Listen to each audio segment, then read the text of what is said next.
Lucas capítulo 1, versículo 5, y vamos a leer hasta el versículo 13. ¿Ok? ¿Lo tienen ahí? Lucas capítulo 1, versículo 5 al 13. Listo, gloria a Dios. ¿Qué dice en su Biblia? ¿Qué título menciona la Biblia? Oh, gloria a Dios. Anuncio del nacimiento de Juan. Dice la palabra de Dios de la siguiente forma. Hubo en los días de Herodes, rey de Judea, un sacerdote llamado Zacarías, de la clase de Abías. Su mujer era de las hijas de Aarón y se llamaba Elizabeth. Ambos eran justos delante de Dios y andaban irreprensibles en todos los mandamientos y ordenanzas del Señor. Pero no tenían hijo, porque Elizabeth era estéril y ambos eran ya de edad avanzada. Aconteció que ejerciendo Zacarías el sacerdocio delante de Dios según el orden de su clase, conforme a la costumbre del sacerdocio, le tocó en suerte ofrecer el incienso entrando en el santuario del Señor. Y toda la multitud del pueblo estaba afuera orando a la hora del incienso. Y se le apareció un ángel del Señor puesto en pie a la derecha del altar del incienso. Y se turbó Zacarías al verle y le sobrecogió temor. Pero el ángel le dijo: Zacarías, no temas, porque tu oración ha sido oída, y tu mujer Elizabeth te dará a luz un hijo, y llamarás su nombre Juan.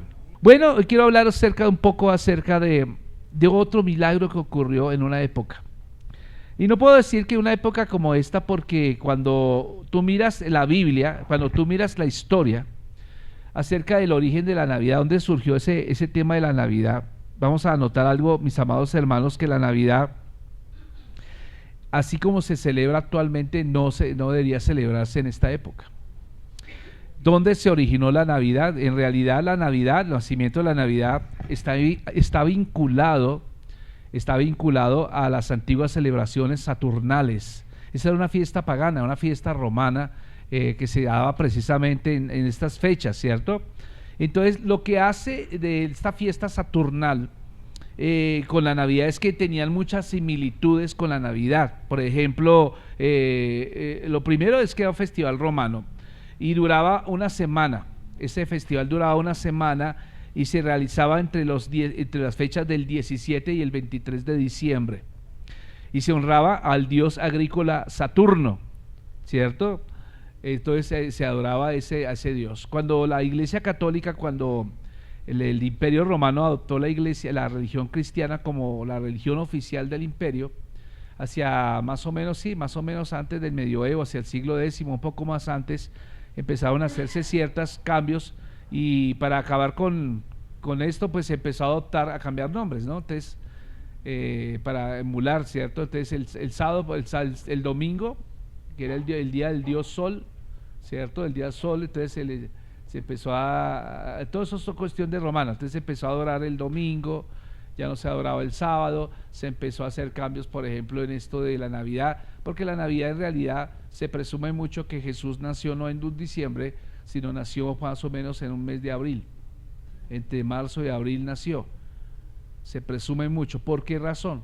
Por las fechas de invierno, que estaban terminando el invierno, que más o menos hacia febrero, marzo. También se presume porque por los censos que hizo Herodes, se calculan los tiempos, y más o menos todos esos tiempos daban entre marzo y abril.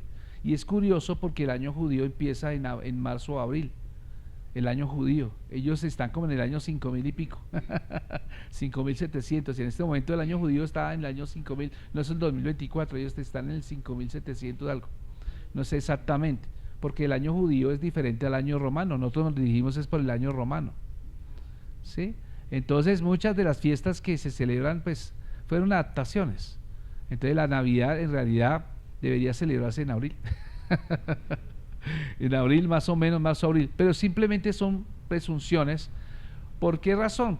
Son las aproximaciones, porque en realidad vemos allí que Jesús sí nació, obviamente se encarnó en un pesebre, se encarnó allí en un bebé, ¿cierto? Él fue un bebé, él es un bebé, nació, se encarnó ahí en el vientre de María y nació como un cordero en un pesebre, ¿no?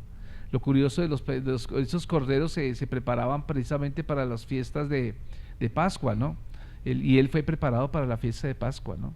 Para hacer un sacrificio.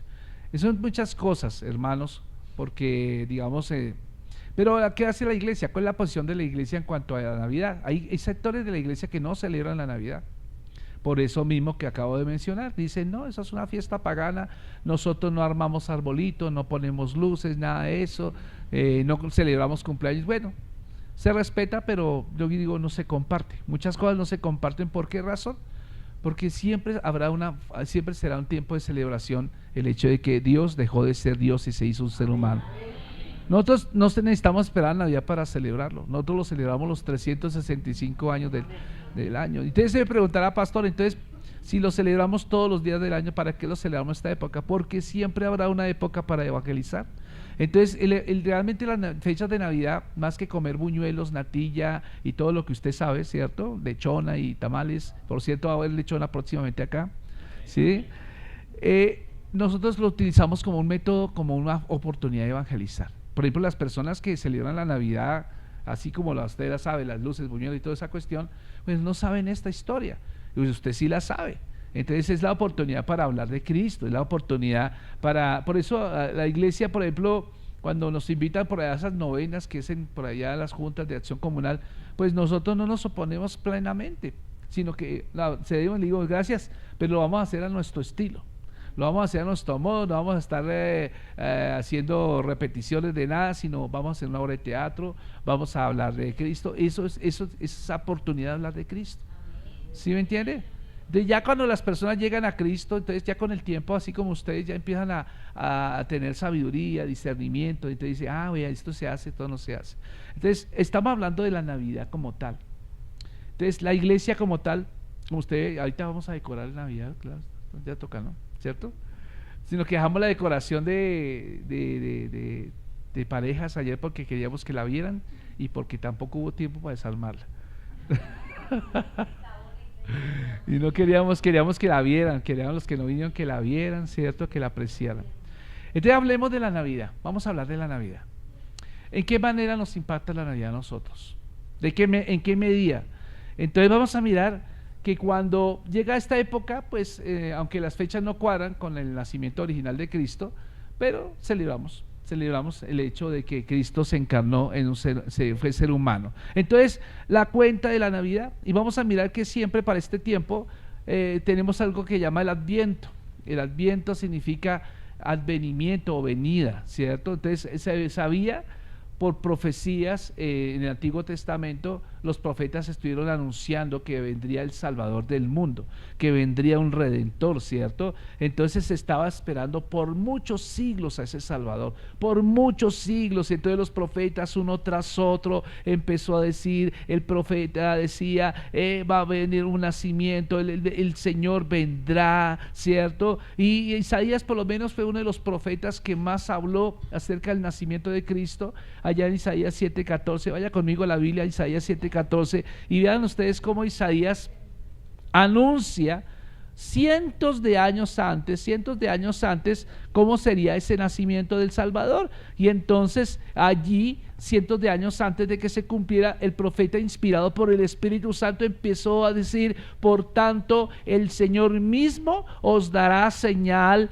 he aquí que la Virgen concebirá y dará a luz un hijo y llamará su nombre Emmanuel. Fíjense que el profeta habla de una virgen, habla de una doncella, habla de una mujer que nunca ha tenido intimidad con un hombre, y dice, esa mujer que nunca ha tenido intimidad con un hombre será la que traerá, el vehículo con el cual vendrá el Salvador a esta tierra. Y eso tendría mucho que ver, porque imagínese usted que le llegan a usted que una niña que nunca ha tenido intimidad con un hombre vaya a quedar embarazada. Aún hoy en día es sorprendente, ese es un milagro, mis queridos hermanos, y muchas personas pues dicen, no, eso es imposible. Claro que es imposible, porque si fuera posible, pues no tendría razón el milagro de Dios. Es un milagro que una mujer que no haya tenido relaciones íntimas quede embarazada, es un milagro. Entonces por eso dice, he aquí la Virgen concebirá. Y entonces cuando usted mira a otro profeta que llama Miqueas en el capítulo 5, versículo 2, Miqueas no solamente habla también de que vendrá el Salvador, sino dice el lugar donde habría de nacer el Salvador. Él dice, el Salvador nacerá en una ciudad llamada Belén. Belén. Amén. Y él lo dice allá. Entonces dice, la entrada del Eterno estará en ese tiempo y en ese espacio, en un lugar llamado Belén. Entonces fíjense, todo esto son profecías que fueron dichas cientos de años antes de que se cumplieran. Sí es cierto, nació Cristo. Sí es cierto, el nacimiento de Cristo es la revelación de que Dios dejó de ser Dios y se hizo un ser humano. Porque la Biblia lo menciona, allí en Filipenses capítulo 2, versículo 5, dice que Él no estimó ser igual a Dios como cosa que aferrarse, sino que se despojó a sí mismo tomando forma de siervo. Amén. Entonces fíjense que, pero también hubo profecías acerca de otro milagro que iba a ocurrir en ese mismo tiempo. ¿Sabía usted que Isaías capítulo 40 habla acerca de que habría otro milagro que ocurriría paralelo, casi paralelo con el nacimiento de Jesús? Y mire Isaías capítulo 40. Isaías capítulo 40 menciona, mis amados hermanos, que nacería uno que prepararía el camino para el Salvador anunciado. Todo el capítulo 40 habla de cómo habría de manifestarse ese otro nacimiento, ¿cierto? Entonces yo ahí lo dejo para que usted dice, voz que clama en el desierto, preparad el camino de Jehová, enderezad calzada en la soledad a nuestro Dios. Todo valle sea alzado y bájese todo monte y collado, y lo torcido se enderece y lo áspero se allane. Fíjense, aquí el profeta Isaías está diciendo, no solamente va a venir un Salvador, va a venir alguien que va a anticipar al Salvador. ¿Y quién es ese alguien, hermanos queridos? ¿Quién será ese alguien? Gracias. Pues nada más ni nada menos que Juan el Bautista. Diga conmigo, Juan el Bautista. Ese es el otro nacimiento milagroso. Juan el Bautista, aun cuando no nacería de una mujer virgen, escuche lo que le estoy diciendo, aunque Juan el Bautista no nacería de una mujer virgen, sí lo haría de una manera milagrosa. ¿Por qué razón? Porque él nacería de una mujer estéril y una mujer anciana. Así como Isaac nació de Abraham y de Sara, que ya tenían sus añitos por encima y estéril, pues aquí Juan nació de una pareja de papás ancianos y estériles. ¿Y por qué el Señor lo hace, hermano? Porque Él quiere demostrar que para Él no hay nada imposible. Que así como lo hizo con Abraham, que así como lo hizo con Sara, que así como lo hizo con Zacarías, que así como lo hizo con Ana, Él lo puede hacer con nosotros. Él es el mismo Dios de ayer, el mismo Dios de hoy y el mismo Dios de los siglos, amado hermano. Amén. Juan el Bautista no nacería de una virgen, efectivamente, pero nació milagrosamente. Y voy a hablar 3 cosas que nos enseña el nacimiento de Juan. Amén. 3 cosas que quiero compartir contigo. Número 1, vamos a hablar de dónde surgió Juan. Juan, vamos a mirar los papás de Juan el Bautista. Vamos a mirar Lucas capítulo 1 de 5 al 13, que ya lo leímos. Vimos allá que el Señor, el papá de Juan, que se llamaba Zacarías, y Elizabeth, vamos a mirar allá, dice el relato bíblico que ellos no pudieron nunca tener hijos. El relato bíblico nos dice, ellos nunca pudieron, probablemente muchas veces lo intentaron. Desde luego en aquel tiempo la medicina no era avanzada como hoy, porque hoy vemos que la medicina ha avanzado tanto que aún se puede tener germinación in vitro y todo este tipo de temas, ¿cierto? Se pueden hacer por muchos mecanismos que pueden traer vida a la tierra. Pero en aquel tiempo no, mi amado hermano. En aquel tiempo no sucedía eso, así que encontramos que la Biblia nos menciona que tanto Zacarías como Elizabeth tenían una limitante, eran de edad avanzada, eran viejitos, mi amado hermano. Yo quiero que ustedes piensen un minuto. Imagínense que ustedes son Zacarías y Elizabeth. Imagínense que ustedes han perdido toda expectativa, toda esperanza, porque ya las cosas están dadas, ¿cierto? La edad, ya como que ya esas fuerzas se perdieron. Y otra cosa que vemos acá es que la Biblia menciona que ellos eran piadosos, eran personas fieles a Dios, mi amado hermano, eran personas que siempre estuvieron al servicio del Señor, pero quedaron resignados a que nunca tendrían hijos, resignados a que no tendrían familia. Y esto es algo terrible, porque en el tiempo de Jesús el no tener hijos era un sinónimo de maldición. El sinónimo de bendición era tener hijos. ¿Recuerdan ustedes el Salmo 127? ¿Cierto? El Salmo 27 dice que bendito el hombre que tiene muchos hijos, ¿cierto? Que llena su aljaba de ellos, ¿cierto? Como flecha, ¿cierto? Herencia de Jehová son los hijos tenidos, ¿cierto? Entonces, fíjense que la Biblia menciona siempre que el tener muchos hijos era un sinónimo de bendición. Y entonces ahí podemos pensar un poco, ahora entiendo por qué Ana estaba tan sufrida, ¿cierto? Por qué Penina la importunaba, porque Penina sí podía darle hijos a su esposo, mientras Ana no le podía dar nada. Entonces eso era como una situación muy adversa. Pero sumémosle a esto, que esta parejita no solamente era estéril, sino que eran viejitos. Eran viejitos y le estaban sirviendo al Señor. Y yo creo que para esta época ya, pues ya, papá. Y me imagino a Elizabeth mirando a otras mujeres tener sus hijos y tener hasta sus nietos, y ella simplemente miraba. Y yo digo esto porque yo sé que muchas personas de pronto están procurando, les piensa que se les pasa el tiempo y no se han casado, no han conseguido una pareja, algo así. Y aunque no lo admitan, hay frustración, ¿cierto? Muchas veces no admitimos cosas que pueden ocurrir en nuestro corazón, pero eso no significa que no sea cierto. Ahora, fíjense que Zacarías, sacerdote, él ministró durante el tiempo del rey Herodes. Elizabeth también era descendiente del sacerdote Aarón, o sea, era descendiente de Aarón, ¿me entiende? Era levita, ¿cierto? Y fíjense que por sorteo, porque en aquel tiempo los que ministraban, tanto la tribu de Leví era tan numerosa, que muchas personas que nacían en esa tribu pues estaban designados para ministrar en el templo, pero eran tantos que muchos morían sin nunca haber ministrado una sola vez en el templo. Entonces habían turnos y los sorteaban, y había gente que no quedaba nunca, y había gente que solo ministraba una sola vez, como había gente que de pronto 2 veces, porque así era como se funcionaba en el templo. Y entonces allí, mi amado hermano, encontramos que le tocó a Zacarías, le tocó. Hasta eso de pronto Zacarías dijo: no, yo creo que ya a esta altura de la vida ya nunca voy a ministrar en el templo, aun cuando soy descendiente levita, aunque tú eres sacerdote, descendiente de Aarón y soy sacerdote por nombre, yo creo que nunca voy a ministrar. Ya llegó el turno. Imagínense, ahí empezó el milagro. Es como si el Señor le pusiera una cita a Zacarías y dijo: hoy nos vemos en el templo. Y Zacarías se fue y le tocó ministrar, fue el incienso. El incienso se daba en el lugar santo, ¿cierto? Y ese era un humo que surgía, un humo agradable al Señor. El incienso se hacía de ciertas hierbas, y esto lo que simbolizaba era oración. El incienso siempre simboliza oración, o sea, y Zacarías estaba orando.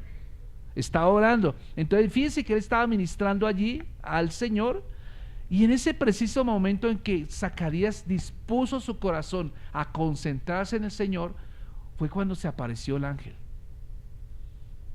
Y eso fue una sorpresa, porque ya había perdido toda expectativa, ya estaba, digamos, resignado, ya estaban en un plan diferente. Ahora ella empieza ya, y entonces por eso vamos a mirar que yo no puedo criticar al pobre Zacarías porque se asustó cuando le vio el ángel. Y dice que se le apareció el ángel a la diestra, ¿cierto? Y cuando lo vio, mi amado hermano, tuvo temor y tuvo dificultades para creer el mensaje del ángel, porque vean ustedes que el ángel le daba el mensaje diciendo que efectivamente él va a ser papá, que él va a ser papá, y que a través de él que vendría sería el que se dijo en las profecías que prepararía el camino del Salvador. ¡Wow! ¡Qué privilegio! Pasó de tener nada a tener todo. Pasó de tener nada a tener todo. Gloria a Dios. ¿No le parece extraordinario? Entonces note algo interesante. Entonces el ángel Gabriel llega, le anuncia precisamente cuando está ministrando. Y fíjense que cuando el Señor da una palabra, lo primero que llega después de la palabra del Señor viene también la palabra del diablo. Porque en ese preciso momento no pasaron, yo creo que ni milésimas de segundos, llegó el diablo a susurrarle en la mente a Zacarías. Son como dardos. Esos dardos se llaman dudas. En ese momento empieza Zacarías a sentir primero miedo, ¿cierto? Él empieza a sentir un susto, ¿cierto? Y fíjense que algo interesante es que mucha gente considera que para servir al Señor es necesario renunciar a nuestro trabajo. Y resulta que conozco mucha gente ociosa que teniendo el tiempo nunca sirven a Dios.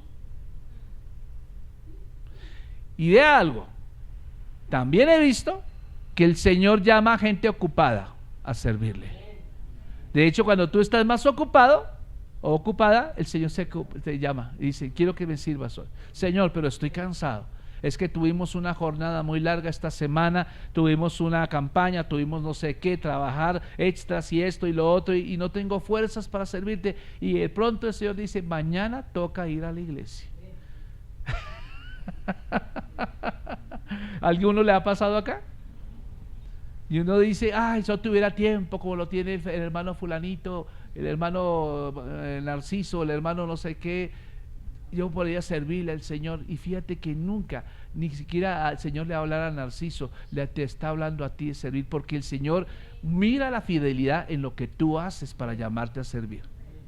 Si tú eres fiel en lo que estás haciendo, eres diligente, eres organizado, haces las cosas con amor, haces las cosas con diligencia, nótate algo, Dios va a llamarte a ti. Eso es como al ser, ¿no te has dado cuenta que Dios muchas veces lo llama a un ofrendador cuando no tiene plata? ¿Y por qué el Señor hace eso? Por la sencilla razón de que cuando tú accedes al llamado de Él se abren las ventanas del cielo en esa área. Hay gente que dice: pastor, yo me pongo. Una vez un hermano acá me decía: pastor, yo quiero pedirles perdón. ¿Y por qué nos pides perdón? Porque yo hace mucho tiempo no diezmo ni ofrendo. Y es que lo que pasa es que no he tenido trabajo. Y yo le he dicho: Señor, pero si me das un trabajo me pongo al día con los diezmos. Y no es así, no funciona así.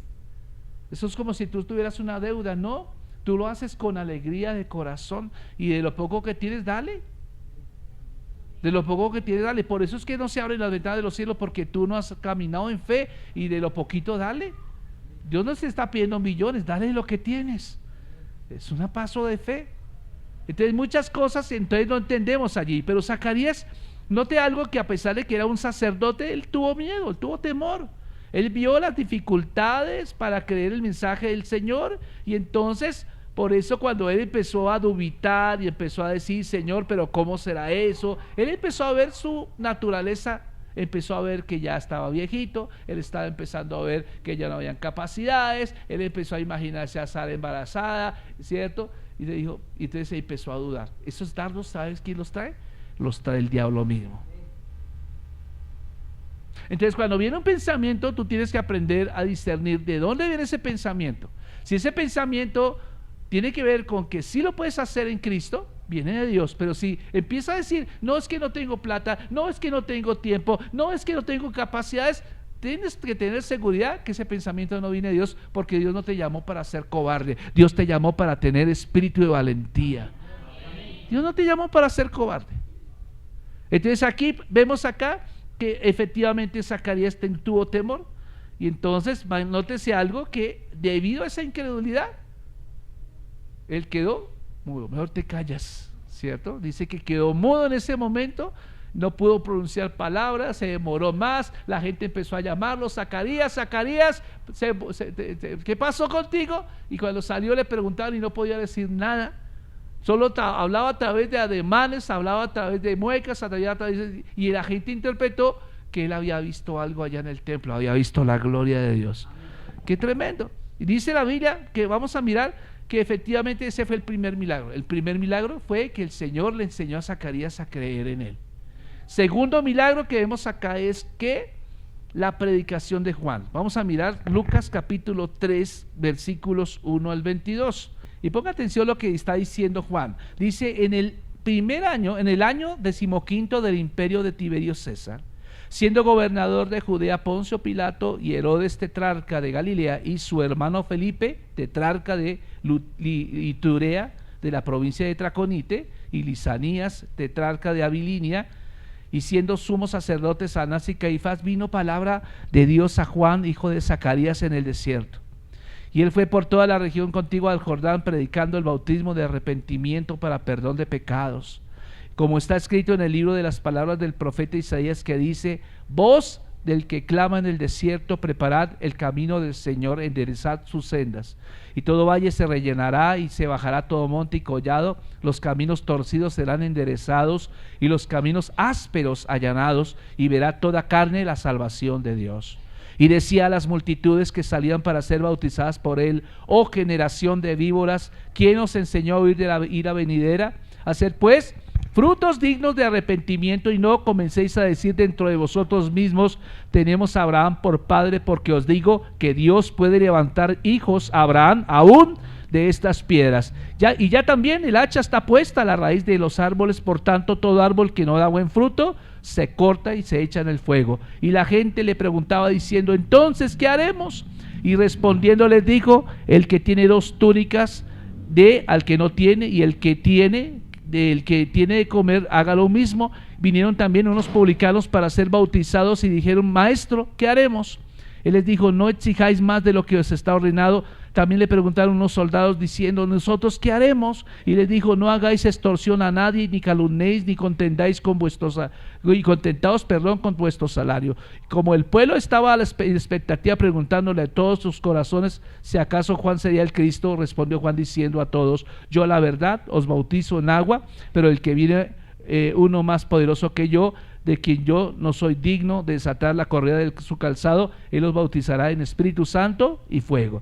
Su aventador está en su mano, y limpiará su era y recogerá su trigo en su granero, y quemará la paja en el fuego que nunca se apagará. Y con estas y otras muchas exhortaciones anunciaba las buenas nuevas al pueblo. Entonces Herodes el tetrarca, siendo reprendido por Juan a causa de Herodías, mujer de Felipe su hermano, y de todas las maldades que Herodes había hecho, dice así la palabra: sobre todas ellas añadió más esta, cerró a Juan en la cárcel. Y aconteció que cuando todo el pueblo se bautizaba, también Jesús fue bautizado, y orando el cielo se abrió y descendió el Espíritu Santo sobre él en forma corporal como de paloma, ¿sí? Y vino una voz del cielo que decía: tú eres mi hijo amado, en ti tengo complacencia. Lectura larga, pero tenía que leerla. ¿A qué vino Juan, hermanos? ¿A qué vino Juan? A preparar el camino del Señor. Él estaba en los planes de Dios. Fue un milagro porque naturalmente no habría venido a la tierra. Él tuvo que venir de manera sobrenatural. Entonces vemos acá a un Juan que preparó el camino, y él habló un mensaje de arrepentimiento. Él preparó el camino para que la gente recibiera a Cristo, el verdadero Salvador. Y vean ustedes cuán valentía de Juan, porque él denunció el pecado. Él empezó a decirle a todos que tenían que arrepentirse y que tenían que hacer frutos dignos de arrepentimiento. Eso fue lo que estaba haciendo Juan. Y entonces, qué tremendo, porque no todo el mundo era capaz de afrentar a la gente. Entre la gente muchas veces usted dice: usted toca confrontar a tal persona. Uy, no, yo no lo hago, hágalo usted, porque yo no me meto en esos problemas. Y fíjense que el Señor muchas veces nos manda a confrontar. Y vemos acá, efectivamente Juan nos mandó confrontar, fue valiente, ¿cierto? Y eso nos indica algo, que usted y yo tenemos que aprender a enfrentar los pecados, ¿cierto? Y no acobardarnos, ¿cierto? Sino acudir a Dios, acudir a Cristo en busca de perdón. ¿Cómo le parece? Es lo que tenemos que hacer. Entonces Juan por lo menos señaló a Cristo como aquel que moriría por el pecado, el Cordero. Y recuerdan ustedes en Juan 1:29, cuando él vio a Cristo que venía en la distancia, y le dice a sus discípulos: he ahí el Cordero de Dios que quita el pecado del mundo. Ahí lo expresó de manera clara, ¿cierto? Y también dijo que Cristo era el esposo. En Juan 5:32 dijo que realmente Jesús habló dijo que él era el esposo, ¿cierto? Que Cristo iba a ser el esposo. Digo también Juan se humilló a sí mismo, allá en Lucas 3:16, y él mismo exalta a Cristo. Aún cuando Juan estaba en el vientre de la mamá de Elizabeth, ¿recuerda cuando María fue a visitar a Elizabeth? Dice que el niño saltó dentro del vientre, o sea, desde el vientre vemos a un bebé exaltando y alabando al Señor. Amén. ¿No le parece curioso todo eso? Usted me dice, pero estamos leyendo los cuentos de los hermanos Grimm, ¿o qué estamos leyendo? No, estamos leyendo la Biblia. ¿Y por qué le estoy comentando todo esto, amado hermano? Porque todo lo que está viéndose en la vida de Juan el Bautista y lo que vemos alrededor de lo que sucedió con sus papás, también nos puede impactar a nosotros. Usted no está aquí por casualidad, usted está acá es porque creyó la palabra. Usted está aquí es porque Dios lo atrajo. Usted está aquí no porque usted quiso venir, es porque Dios lo trajo. No porque no tenía nada que hacer o porque le quitaron el agua en la casa y no hay nada que hacer allá. En la iglesia sí hay baños, entonces entro allá y luego me voy para la casa. No, usted no viene por eso. Usted viene es porque Dios lo atrajo y porque Dios tiene un plan para su vida. Amén. ¿Lo cree o no lo cree? Entonces veamos la Navidad desde esta perspectiva, amados hermanos. Veámoslo, mi amado hermano, cómo sucedieron ciertas cosas, ¿cierto? Vea, Juan cumplió la tarea a la cual Dios lo llamó. La pregunta es, ¿tú estás dispuesto a cumplir la tarea a la cual Dios te llamó y te puso en esta tierra?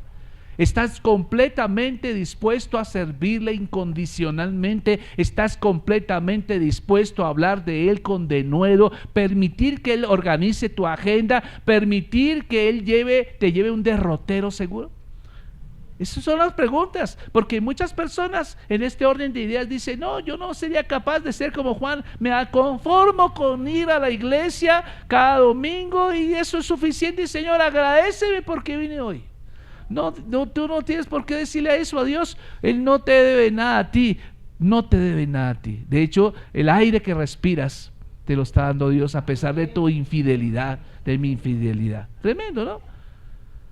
Ahora, muchas veces yo veo que Juan cometió errores. ¿Cuántos saben que Juan cometió errores? Y aún cuando él ya estaba terminando su ministerio, él dudó y lo echaron a la cárcel. Y entonces mandó a 2 de sus discípulos a preguntarle a Jesús, oye, ¿tú eres el que había de venir o estamos esperando a otro? Dudó después de que hacía algunos tiempos había dicho, he ahí el Cordero de Dios que quita el pecado del mundo. O sea, ¿dudó o no dudó Juan? Pero sin embargo Jesús lo amó. Y vean ustedes el tercer milagro que ustedes vean, que Jesús lo elogia. Jesús lo elogia. Salte conmigo a Lucas 7:19. Leamos desde el 18. Los discípulos de Juan le dieron las nuevas de todas estas cosas y llamó Juan a 2 de sus discípulos y los envió a Jesús para preguntarle, ¿eres tú el que había de venir o esperamos a otro? Cuando pues los hombres vinieron a él, dijeron, Juan el Bautista nos ha enviado a ti para preguntarte, ¿eres tú el que había de venir o esperaremos a otro? En esa misma hora sanó a muchos de enfermedades y plagas y de espíritus malos, y a muchos ciegos les dio la vista. Y respondiendo Jesús les dijo, y haced saber a Juan lo que habéis visto y oído: los ciegos ven, los cojos andan, los leprosos son limpiados, los sordos oyen, los muertos son resucitados, y a los pobres es anunciado el evangelio. Y bienaventurado es aquel que no halle tropiezo en mí. Y cuando se fueron los mensajeros de Juan, note algo, cuando se fueron los mensajeros de Juan, dice a la Biblia, comenzó a decir de Juan a la gente. Jesús empezó a hablar. ¿Cómo habló? ¿Habló mal o habló bien de Juan? Le preguntó a la gente, ¿qué salisteis a ver al desierto? ¿Una caña sacudida por el viento? ¿Más que salisteis a ver? ¿A un hombre cubierto de vestiduras delicadas? He aquí, los que tienen vestiduras preciosas y viven en deleites, en los palacios de los reyes están. ¿Más que salisteis a ver? ¿A un profeta? Sí, os digo, y más que un profeta, este es de quien está escrito, he aquí, envío mi mensajero de delante de tu faz, el cual preparará tu camino de delante de mí. Amén. Vean qué interesante. Y el 28 dice, os digo que entre los nacidos de mujeres no hay mayor profeta que Juan el Bautista, pero el más pequeño en el reino de Dios es mayor que él. Vea el milagro. Le voy a hablar otro milagro. Jesús lo elogia. Después de que vemos de que él dudó y que vio la circunstancia como difícil y vio que ya estaba en cárcel y parece que no vino, yo me puse a preparar el corazón de la gente, arrepiéntanse. Pero la pregunta sorprendente de Juan: ¿eres tú el que había de venir?